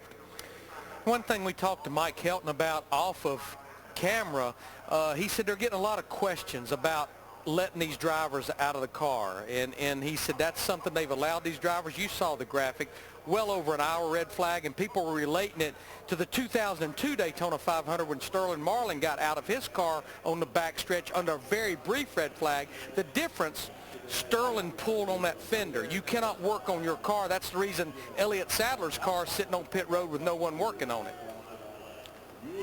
Well, let's go back to the backstretch. Matt Yoakum. And catching up with some Roush Fenway teammates, starting first with Matt Kenseth. You had issues earlier. Everything good to go now? I hope so. I had about everything break today. So I don't know, something in the water system was stuck and just kept pumping water out no matter what the temperature was until I about ran out of water and we had to pit and get that fixed. So everything seems to be pretty good. Our Best Buy Ford is pretty fast. I think Greg's probably got the strongest car here tonight. But our car's pretty fast. Hopefully we can keep it up in the front. It's going to get crazy at the end when cars start pushing. I don't know if it matters who has the fastest car, but our car's pretty good, and hopefully we can keep it in position. You've been in different parts of the pack. What impresses you most about the response that you've gotten from your car? Once you get it up front, it's harder than it looks to come from the back to the front. You really got to have the right guys, pushing and get the right runs, and it's a little more difficult than I thought it would be, kind of like it was on Thursday. So it's going to be important to be the front. It's going to be important to have some friends up there that want to work with you at least until you get off of turn 4. All right, well, good luck later tonight. We'll catch up with Carl Edwards. You had a major issue. You were telling your team on the radio that you were either hoping for Frosted Flakes or Cheez-Its. or some Subway would be nice. I can't believe you came all the way over here and didn't bring something to eat for all of us. Well, we didn't have really enough room in the truck for food. Yeah, Matt ordered some food, but the NASCAR didn't bring it yet. So, yeah, we're just obviously excited to get this thing fixed and go finish this race. We got a pretty good Fastenal Fusion. Maybe not as good as Greg and Matt's cars, but Matt's messing with you right now. No, our car is very good, and we had a little fuel issue at one point, and it's called focus. Yeah, I think Matt was messing with the fuel system earlier or something, but once we got that worked out, I think we're going to be good. It's going to be good. Now, when you try to describe the action on the racetrack for the fans at home from your cockpit, what it's called electronics, Matt.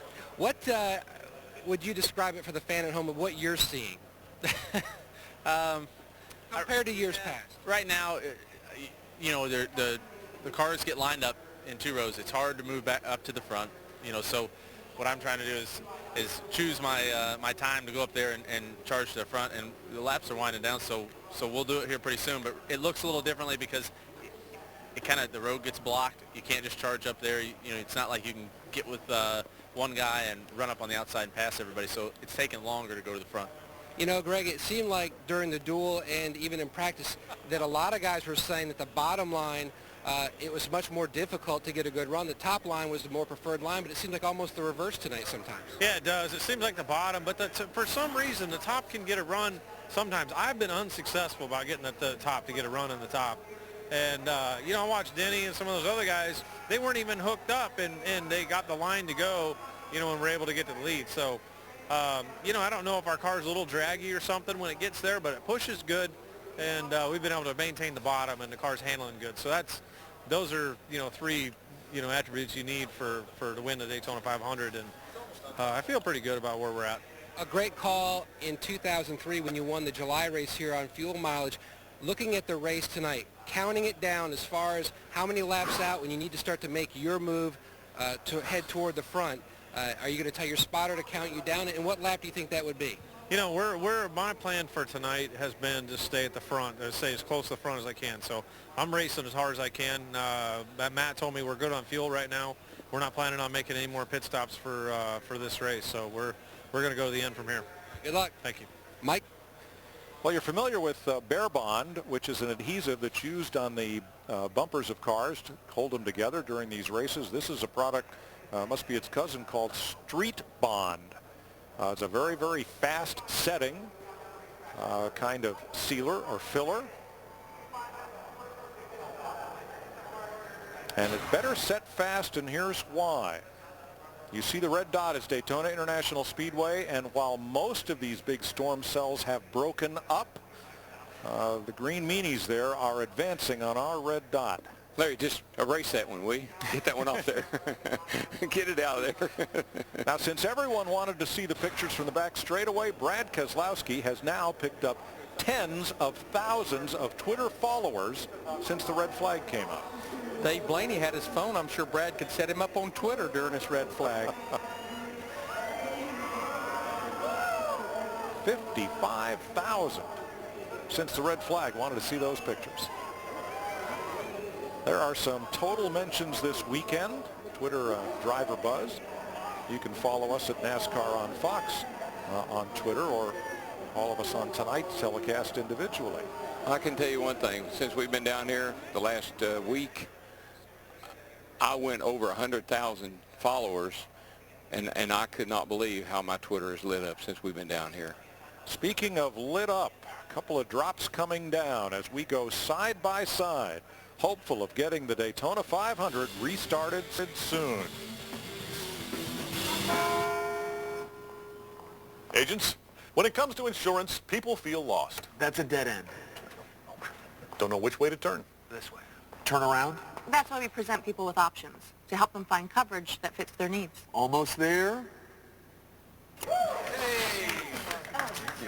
That's a new Maze record. Really? I have no idea. We don't keep track of that kind of stuff. Oh, you should. We are insurance. We are farmers. Bum, ba, bum, bum, bum, bum.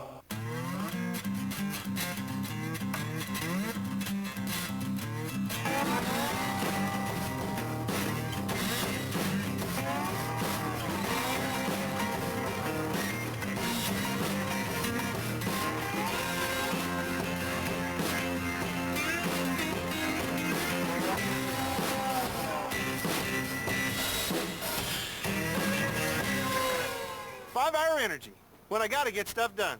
How do you reinvent the best-selling car in America? From behind the wheel. Akio Toyoda, race car driver and president of Toyota Motor Corporation. The reinvented 2012 Camry from Toyota.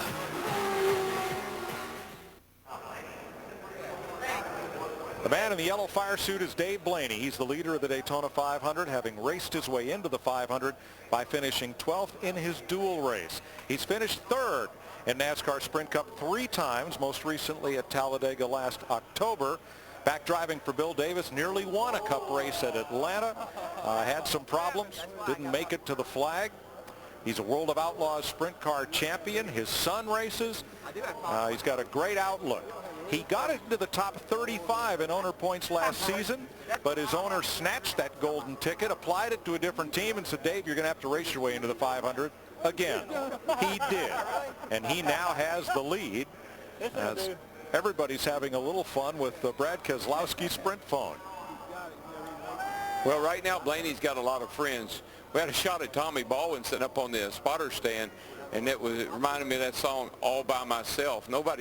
He's kind of all over on an island all by himself, and of course, everybody else is jealous because this man might pick up $1.5 million here if this thing doesn't go back to green. Well, that's the thing. When he raced his way in, we promoted the fact that to start the Daytona 500, it's $250,000. But if you can win this race, really the numbers are endless. It puts you into the Sprint All-Star race in May. Over $1.5 million to win. It just keeps going on and on. Martin Truex Jr. has already banked $200,000 for the midway payday.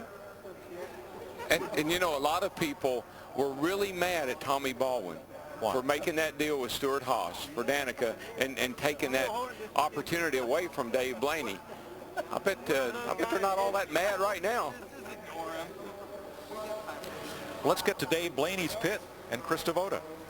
I'm atop the pit box with crew chief Ryan Pemberton. So, Ryan, the conversations between you and Dave Blaney right now and what's going through your mind, knowing that I guess Mother Nature could be your best friend tonight. Yeah, we're looking at Mother Nature. You know, NASCAR's look like they're doing a great job of getting the track cleaned up. You know, there's always that chance. So I was just looking at the TV, watching all the drivers back there play with their phones. And there's no telling what they're doing back there. So it's amazing. These guys, they drive 200 mile an hour. They got race cars. They love all these great things. And the phones are some of their biggest toys. So we'll see here. There's potentially some rain, but you know, we still got a good race car. We had to overcome a few things there. We need to make a few adjustments. If we get back going, I still think we can you know, have a solid finish. So looking forward to it either way, but a little rain wouldn't hurt. Well, you've been watching, I know, the weather along with your race car all night, but you didn't realize you'd have to watch a jet dryer as well. Yeah, you know, after you do this stuff long enough, you always think that, you know, what's next, or, you know, you see some of the darndest things. So that one will be one of the things that everybody will remember and remember that day when that happened on the backstretch. So there's a, you know, thank goodness everybody was safe, and I think they're going to get the track. Hopefully it didn't hurt the track. You know, we just give it our best here, and if we get back going, there's still more opportunities for us. And with that weather too, how closely are you monitoring, and what are you telling Dave about what's potentially coming? Well, I probably right now, if I want to talk Dave out, I probably have to call, looks like one of like Junior on his phone, or Slowski. I probably have to call a guy on his phone. Because you're saying Dave's not carrying his. Dave, I don't think Dave's tweeting. Maybe he's not Facebook. I don't think he's doing any of that stuff back there. But obviously a few guys are. So if we want to get a hold of him, that's probably how we're at to get a hold of him right now. So it probably looks like maybe another 45 45 minutes. And if the rain doesn't get us first. And Ryan did talk to Dave in the car and asked him, hey, you don't have a Twitter account, right? And Dave said, it's a Big 10-4, I do not. There is a Dave Blaney on Twitter. It is not this Dave Blaney. So Dave Blaney may need to get a Twitter account after this, but right now he's in the catbird seat, Mike. Thanks, Krista. Consider not only Blaney, who's a journeyman veteran driver, but Landon Castle, the fellow in the gray fire suit in that crowd, pretty much unheralded. There he is, driving for a team that was just put together 3 weeks ago. Tony Raines didn't have a ride for the 500 a month ago. He's in third, and David Gilliland running fourth after a surprise third-place finish in this race 1 year ago. Matt? At the end of 2011, Landon Castle was going to drive for one team. Then this organization came together quickly. Do you believe how stout they have been early on? It's pretty impressive that BK Racing made it to Daytona. Harry McMullen, Scott Gunderson, Doug Richard put a pretty good team together for this race. So this is an interesting situation we're in. It'd be a very humble way to make my first Daytona finish with my first Daytona start. So again, very humbling, but I'm honored to be here in this race and driving for BK Racing and to be a Sprint Cup Series driver. And Doug Richard told me we were walking out of the grid, he was like, man, this extra day is really killing us in preparation for the next couple of races because this team has come together in such a short amount of time.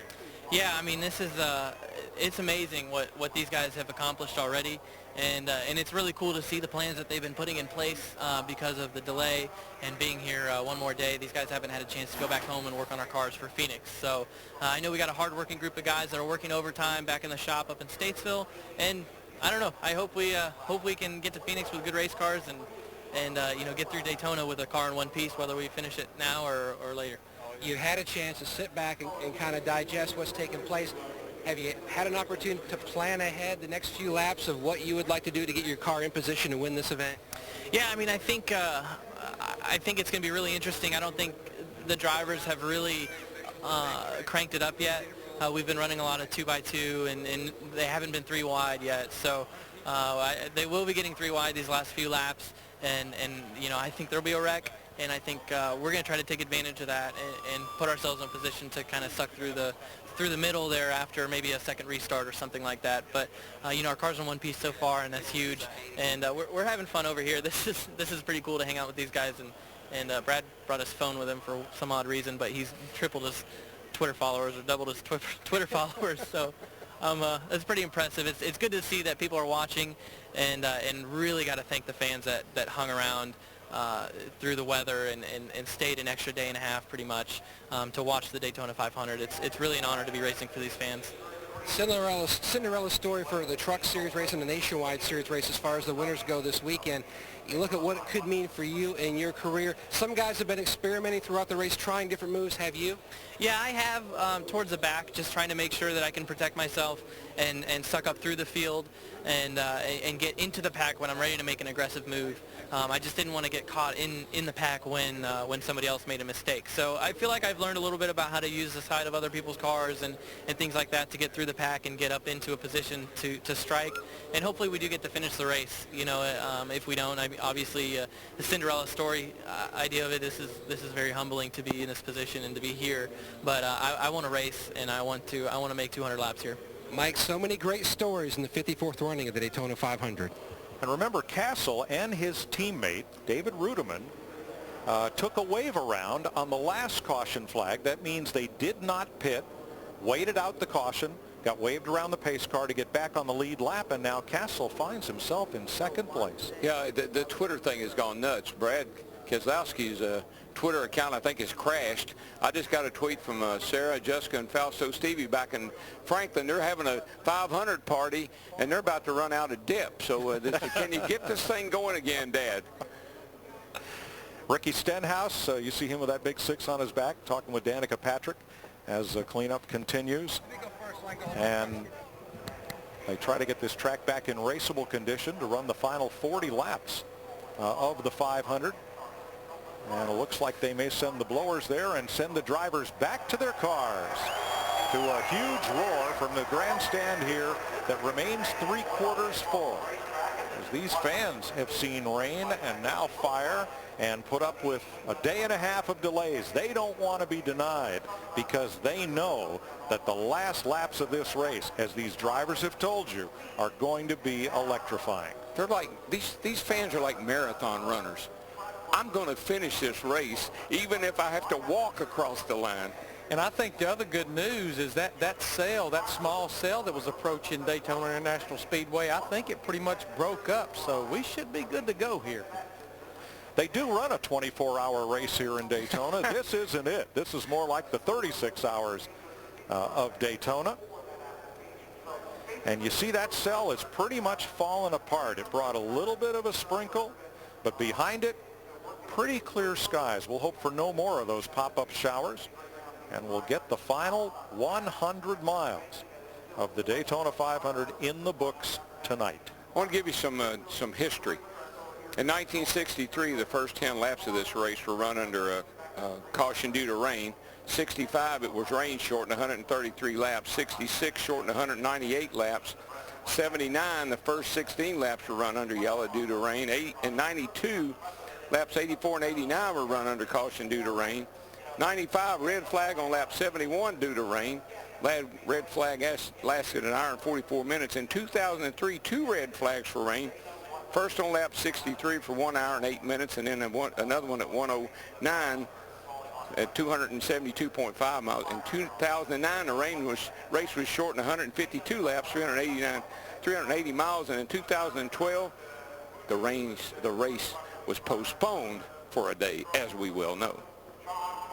NASCAR has called the drivers back to their cars, Darrell, and they are going to run a carpool service from pit road, take one crewman from each team around to the backstretch to help each driver get strapped in, get their radio equipment hooked up, and any driver cooling aids, just to make sure that everybody is at the ready to go. And then cars should roll with 40 laps to go in the Daytona 500. We'll take a side-by-side break from the Great American Race. Too much information. There's no such thing in NASCAR. With the NASCAR Sprint Cup mobile app, you get live in-car audio, real-time stats, even driver bios. And with Sprint's unlimited data, you can find out everything about me. Like my secret obsession with karaoke. Here I go again on my own. Going down the There's no such thing as TMI when you have NASCAR Sprint Cup mobile and truly unlimited data, only from Sprint. Here we go, straight, gentlemen. Green flag, green flag. The heat is on the street. Beside your head, every beat, and the beats alive, deep inside.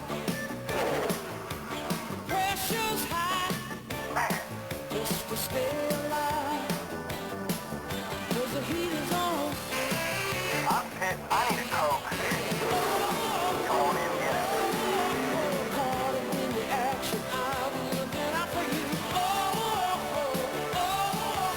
Tell me, can you feel it? Tell me, can you feel it? Tell me, can you feel it? The heat is on. The heat is on. Welcome back, everyone, to the 54th running of the Great American Race, the first time in prime time on a Monday night, and that bus you see is shuttling crew members out to help the drivers get behind the wheels of their cars once again, and also for us to run the final 40 laps of this race as the crews continue to work.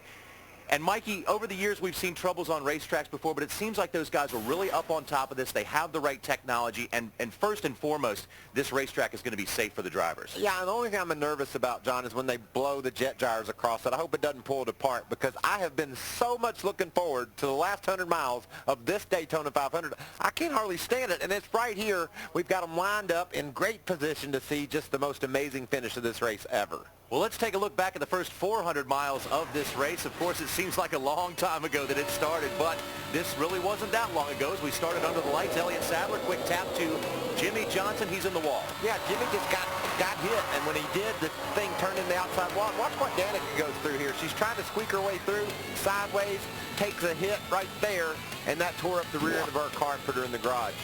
Look at the way Denny Hamlin was charging to the lead, hooked up with Martin Truex Jr., and then got the lead himself. He's the man. He's been the man the first half of this race. He's the only one we've seen him really push, bump draft. Only place he's been happy is when he's out front. Three-time Daytona 500 winner, four-time champion Jeff Gordon blows up. You put everything into this race, and when it went bad for Jeff, we thought, oh, that's a shame. But then, wow, watch what happens to Juan. His transmission, rear end gear, something broke and spun him into the outside wall. Look at, or excuse me, into the truck. Look at the car. It's tore all to pieces. Obviously, big fire there. What's great, though, is both Juan and the guy driving the truck were able to walk away. That's the real good news. Also, even better news for the race fans that have braved this for so many hours now. We're going to go back green flag racing very shortly. But again, as soon as you think you've seen everything in this sport, Mikey, something like this happens. But thanks for hanging around, because this is going to be the most amazing 100 miles you've ever seen. You talk about pushing and bump drafting and three wide. You're going to see it all. This is the Daytona 500. You bring everything you got and you throw it on the table, and you're not happy unless you walk away with that trophy. I can't imagine the emotions Dave Blaney's going through right now. He's leading the race. Okay, the track's messed up. No, they're going to fix it. Okay, good, it's raining. No, it's going to quit. He's going to have to line up and try to win it the old-fashioned way, and it's going to be a barn burner. It simply doesn't matter when it gets awarded, but the Harley J. Earl Trophy is one of the most coveted in all of motorsports. Dave Blaney is making his 398th career start. If he can stay up front and if he can hold on, that trophy will be his, but that's going to be a very tough order because there are so many great drivers who want to win that thing. Well, it's a beautiful trophy. It looks really good on your mantle, too. I can tell you that. You got two of them. I got a couple of them there. I hope you have a big mantle. Oh, it's a wonderful place for those things to sit. I love looking at them. And you can always make room for a trophy like that, and also about the, $1.5 million that's involved in it. Here come the crew members back on the bus. They've gotten their drivers back into it, and again, Mikey, just when you think you've seen everything in racing. Well, it's really tough to get all hooked up in these cars, John. You got to have a little bit of help, so they sent the bus over and said, come on, guys, we'll give you a ride to the back straightaway, and they'll do all the final touches on making sure the Hans devices are hooked up, the radios are hooked up so these guys can be ready. I'm going to predict, Johnny, they're going to need those Hans devices in these last 40 laps, 100 miles, because it's going to be very intense. There's going to be a lot of scraping and shoving. They have people on the crews these days that are called interior specialists, and those are no doubt the guys that went out there to help the drivers get back in. Now, Trevor Bayne did it last year. There are many drivers, well, many, 6, 7, that have made their first win, the Daytona 500, including Michael Waltrip in 2001, Sterling Marlin also, and Derek Cope. Trevor Bayne was, of course, the guy that had the Cinderella slipper on last year, and Mikey, nothing like, let's flash back to what certainly were the two greatest moments in your racing career. Yeah, the first one, obviously, with Dale Jr. pushing, that turned out to be what I thought was the best day ever, and not so much. That trophy's heavy, by the way. And then in 2003, we just had a dominant car. The rains came at halfway. I tell you, winning a race at halfway is tough. We saw a great example of it here. You know, Dave Blaney was going to steal the victory. He didn't have the best car. That day in 2003, we had the best car, and we just happened to be in the front when they said, okay, it's over. How are you supposed to win a race when you don't know when it's going to end? But fortunately, on that day, the best car won the race. Yes, and the rain came at exactly the right time. So far this weekend, we've seen Friday night a very unsuspected winner, a very surprise winner in the Saturday race as well. So could we see another surprise here, Mikey? There's no reason why not. No, it's going to happen. It's going to be a great run to the finish. No one has won this race twice in the last 10 years, and you've got some guys that have never won it that are right up there battling for the win. So it's going to be really intense. That's the main thing. If this patch works and we're able to drive the track, the next 100 miles are going to be some of the toughest driving you've ever done in your whole life. That's Robin Pemberton. He's competition director of NASCAR. He's understanding what's going on with the track, trying to make sure that we can get this baby fired back off. For NASCAR, the most important thing is the integrity of the racing surface right now, and the real good news is that Juan Pablo Montoya and the driver of the safety truck are okay. And as it has been pointed out, there's really nothing you can do about this situation because the safety truck driver was doing what he was supposed to do, and the Juan Pablo Montoya was doing exactly what he was supposed to do in the race car. It simply got away from him. Yeah, he was down on the bottom of the racetrack. He was running the line he should have run. The thing just broke and spun him out of control into the truck. Here on Fox, college football returns September 1st. Be sure to tune into all the action as Fox has you covered. The premiere is September 1st, Fox College Football, and we are looking forward right now to 40 more laps of white-knuckle racing here at Daytona. Once again, it doesn't matter if it's today, tomorrow, whatever day it happens, that trophy is one of the most coveted in all of motorsports, and somebody is going to walk away with it. I like that white-knuckle racing. That's a great way to describe it because these guys are going to be on the edge. They're going to push. It's going to be all about the next 40 laps to see who gets the biggest trophy in American motorsports. The phrase was coined in the NFL a couple years back. They said the pack is back. And here at Daytona, the pack is back once again. And so far from what we've heard from the fans, Mikey, they love this pack racing much better than the tandem racing we saw here last time around. And look at some of the guys we've seen charge to the front. Denny Hamlin's been very fast. Greg Biffle has gotten his way to the front. Matt Kenseth was on pit road with an engine that looked like it was blown up. They get it fixed. He almost goes a lap down. Now all of a sudden he's found his way to the front. There's some real good stories of guys that have cars that are fast enough to win this thing, hadn't been able quite to get to the front yet. They're going to get there now. Well, the rain cells have broken up. The patch is drying on the racetrack, and the drivers are back in their cars. We have 40 to go here at Daytona. Stay with us, everyone. It's going to be a wild finish.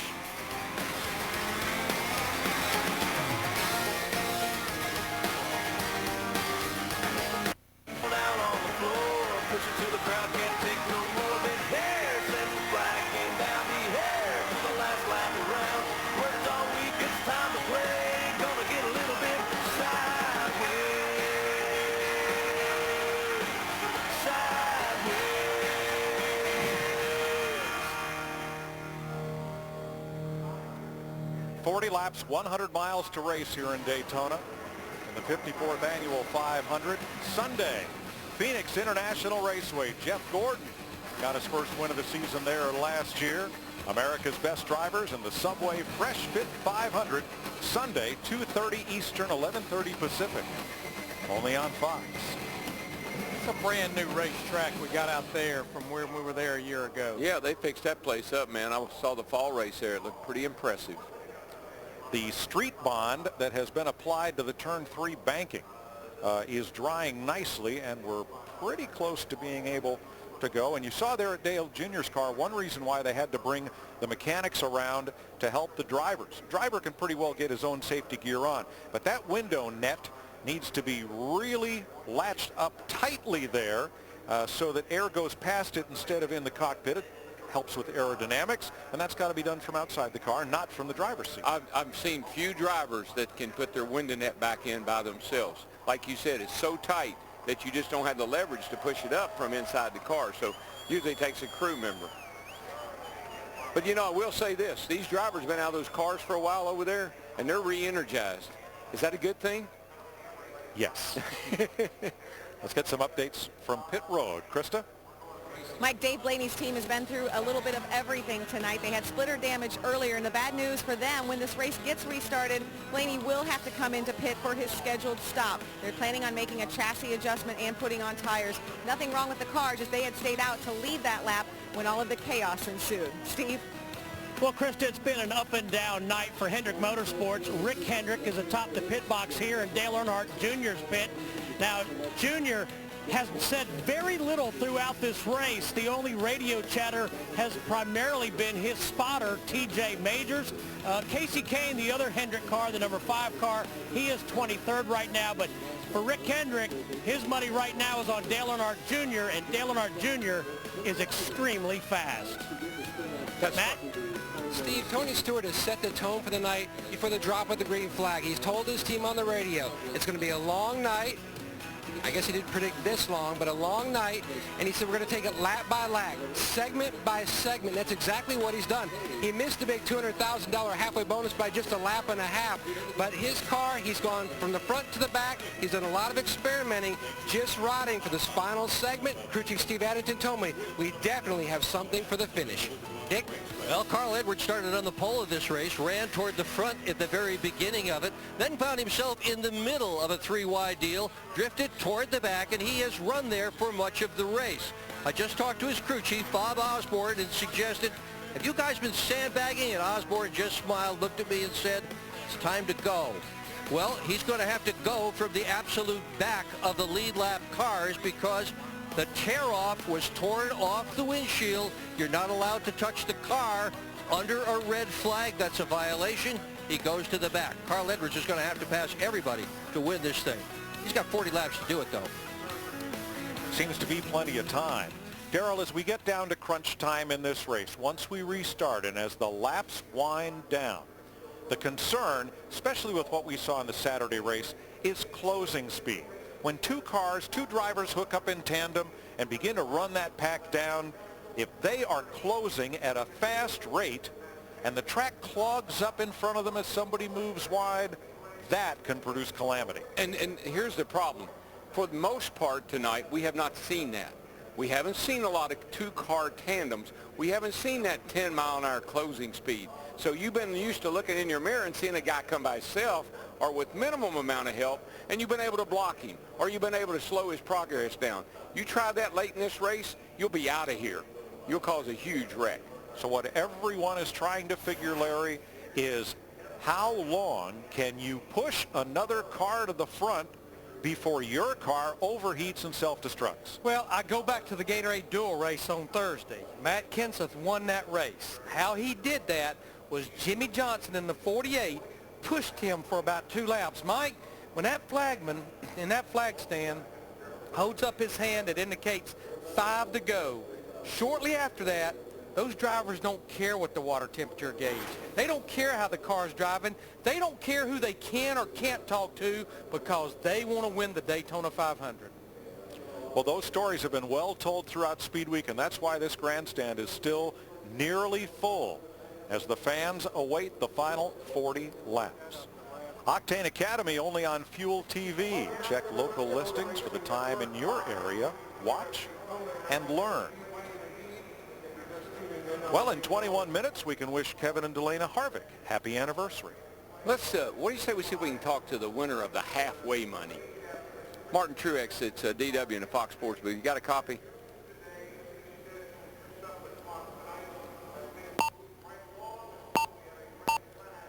And Martin Truex, it's DW. You got a copy?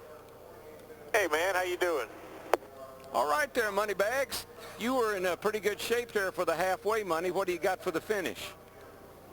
We got to get back up there towards the front to be in, kind of position where we're there. We timed that perfectly. Had a lot of help from Danny, and that was pretty cool to work that out. So we got a little bit of track position to overcome right now. We got some tires there. We should be good to go to the end, and 40 laps, plenty of time to get there.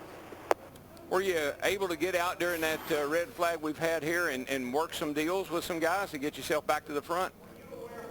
Yeah, we all been out here talking and having a good time, talked to Danny quite a bit. I told him I'd give him that $200,000 if he pushed me to the checker flag there. So we'll see what we can work out. But it's been a good race. We got a great Napa Toyota. Guys built me a fast hot rod, and just hopefully we can get to the end of this thing and have a shot at it. Well, right now you got more money in the bank than anybody out there. So good luck. Finish her off. Hey, keep the money. I just want that trophy. Roger on the trophy. Good luck, man. Have fun, guys. Thank you. Martin Truex Jr. And that seems to be the sentiment, Darrell. I never met a race driver who suited up, climbed into the car, and asked, how much does this pay? I haven't either. I mean, in all honesty, you take so much. Michael said it. Those trophies sitting on your mantle at home, that big Daytona 500 trophy, I mean, you'll sleep with that thing if you could walk out of here with it tonight. And not just tonight either, for a while. Crewmen are back behind pit wall. You saw briefly NASCAR VP of Competition Robin Pemberton conferring with the officials. And that's the Firebird XP21, the 1953 GM styling dream car that toured the country at auto shows, designed by VP of Design Harley Earl, a friend of Big Bill France, who built Daytona International Speedway and founded NASCAR. They were friends, and Earl donated the trophy to be presented in perpetuity to the winner of the Daytona 500.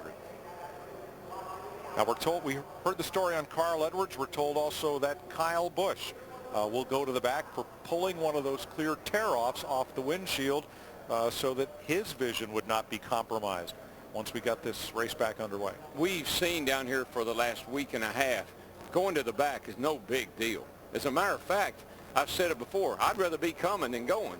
And when you're in the back, it's like a big old vacuum cleaner's got a hold of your car and just sucking you right to the front. Especially if you got a fast race car. So here we see one of the jet dryers being fired up to run and try to blow away some of that speedy dry and remaining residue. And they've got the front blower operating right now. Is he trying to move some of that? You know, I'm still just a little bit worried about this dark area right here. I think they're going to, I'm not sure what that, I'm not sure I want to run into, I'm not sure I want to hit that at 200 miles an hour. They look like I need to dry that up a little bit more. Maybe that's what they're going to do with the jet dryer. Now there is where the street bond was put down, and you see a little darkening on the wall. That's where that jet dryer that was hit by Montoya's car was stopped, and the rest of what is cleaned up there was the spill of both jet fuel and off-road diesel for running that truck. But it looks like they've got things pretty well in hand. I think the bad news is, if there is any, we're not going to know if that's going to hold or not till those race cars run across it. That's the whole deal. I mean, you don't really know if it's strong enough to hold up or not until they run the cars over it. Well, looks like we'll find out shortly. Drivers are in their cars and at the ready. Still quite a number of emergency vehicles and personnel on the scene. We have 100 miles left to race in Daytona tonight, and that area is right up into the banking in turn number 3, just about when it gets to its full tilt of 31 degrees. And so the cars will come through there, suspensions will compress, and it's a place where you've really got to have maximum grip to hold on to that race car. Yeah, I mean, that's right where you really start to turn off in the turn 3 and 4, and it looks like to me, other than drying up the wet spots, that which is what the jet dryer is doing right now, we're going to go back racing here directly. Let's see if we can talk to the closer. What do you say? Sure. Kevin Hartwick at CW, got a copy?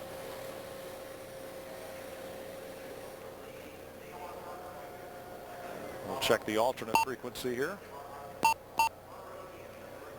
And Kevin Hartwick at CW, got a copy, buddy? Gotcha, man.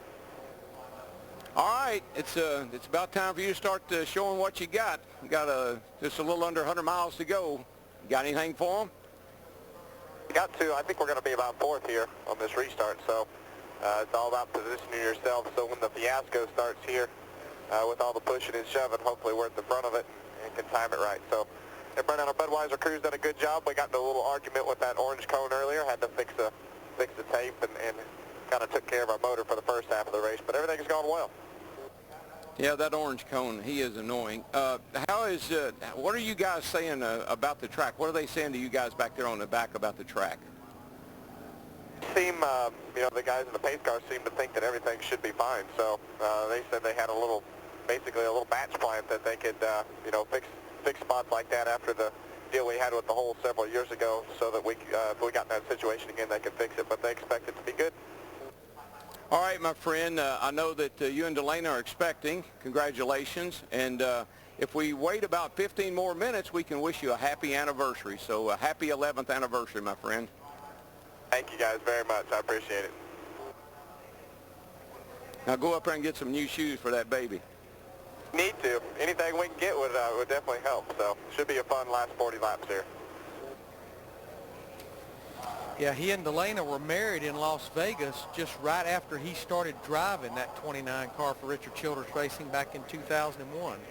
And Harvick won the Daytona 500 in 2007. Now the 2010 winner has been busy on his in-car radio. We listened in on Jamie Mack. What was all them guys saying over there when you all were huddled up? Talking about Twitter? Yeah, that's what Joey was telling me, that Brad picked up 110,000 followers in 45 minutes. Well, it's funny how these stories get a little exaggerated, but that's okay. It's just part of the magic. Like that, I guess Twitter's the modern version of that old game telephone of, you tell somebody around a circle, by the time the story gets back to you, it's all completely different. Let's see if we can talk to Jamie. Sure. Murray. Hey, Jamie Mack, it's DW. Got a copy, buddy? Hey, man, I do. What have you guys been doing over on the back straightaway, all huddled up over there?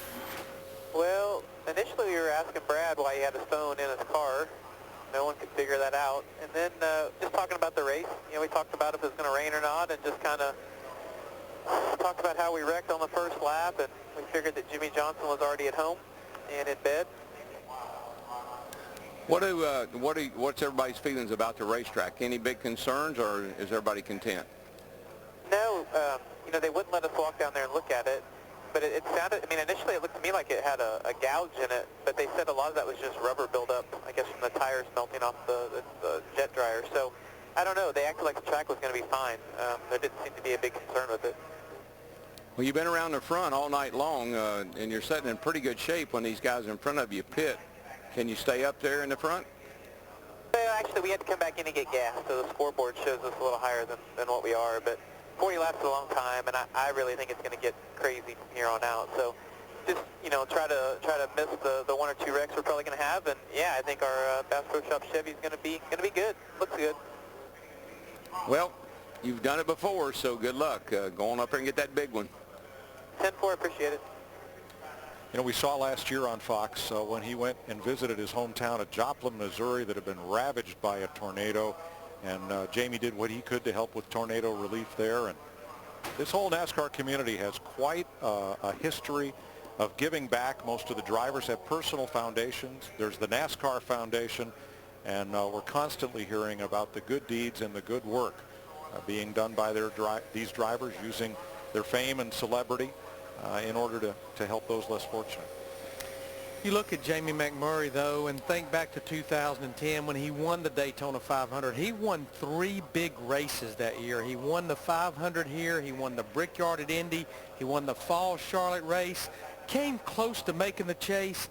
And then last year, just a disastrous 2011. Didn't even finish in the top 25 in points. The only way he got in the Budweiser shootout was by virtue of being a past winner. He was not even in the top 25 in points. And I heard Chip Ganassi doing an interview, and he said most of the car owners in the garage area are not very happy with him right now. He realized after such a great 2010 and a disaster, I mean, he won Indy and everything, and then a disastrous 2011, he went to work. He hired a bunch of new people. He said he got a couple from Hendrick, a couple from Roush, and a couple from Childress, and a couple over here, and had to redo his organization. And so Jamie's been running really well down here. We'll see how he can close out here. In 9th, and we'll have to make one more stop.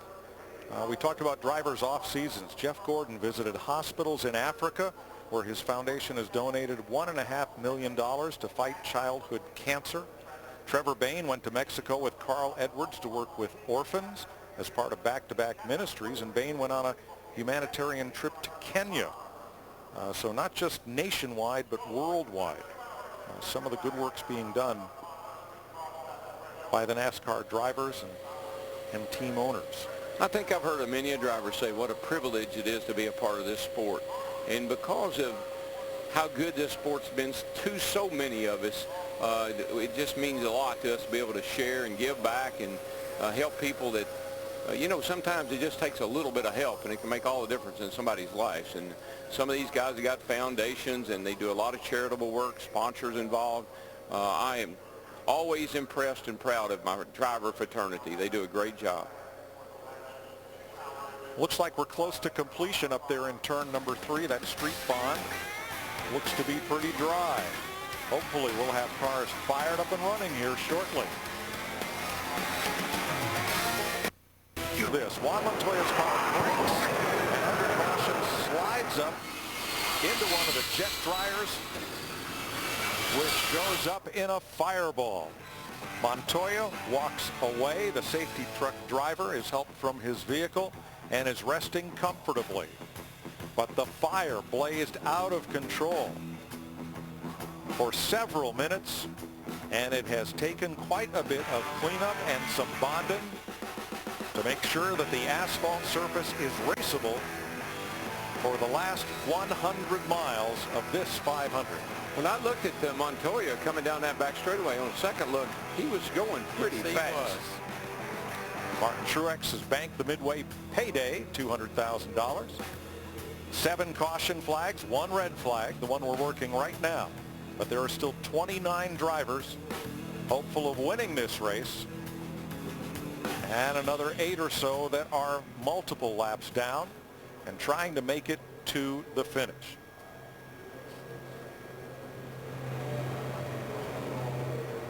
We anticipate the top 4 drivers will be making a pit stop. Dave Blaney, Landon Castle, Tony Radins, and David Gilliland. They're going to have to come to pit road here shortly. Kurt Busch has had a tough week. Released at the end of last season by Carl and Roger Penske for outbursts, and then he's with James Finch, but boy, he's determined to finish this race despite the troubles they've had tonight. We've stayed out here this long. We've endured a jet dryer blowing up. We've circled around this track meaningless for 3 points. We're not getting to DNF. We're finishing. There you go. I like that attitude. That's a big deal, though, is to keep a goose egg in that DNF column throughout a season. Try to be running at the checkered flag. Engines have fired on the back straightaway. Spotters back up on their perch, up on the roof, including Tommy Baldwin, who owns the lead car, driven by Dave Blaney. Let's get down to pit road. Steve Burns. Mike with Steve Letarte, Dale Earnhardt Jr.'s crew chief, and 40 laps to go. I've heard Dale say very positive things about the race. Fix, so take that out of the equation. The rain dissipated. Take that out of the equation. I guess we might as well pit. Go at the pit, man. The pits will be open this time by. Out of the